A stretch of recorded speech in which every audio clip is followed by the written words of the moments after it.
建築物の中に設置される通常の空調機器の設置工事は、機械器具設置工事ではなく、管工事に該当する。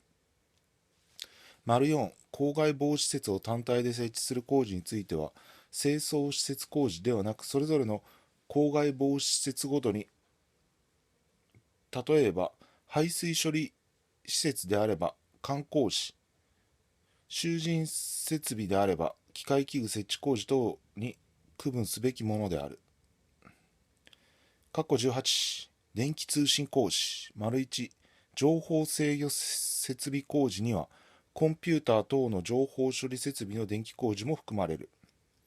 2、すでに設置された電気通信設備の改修、修繕または補修は電気通信工事に該当する。なお、保守電気通信施設の機能性の及び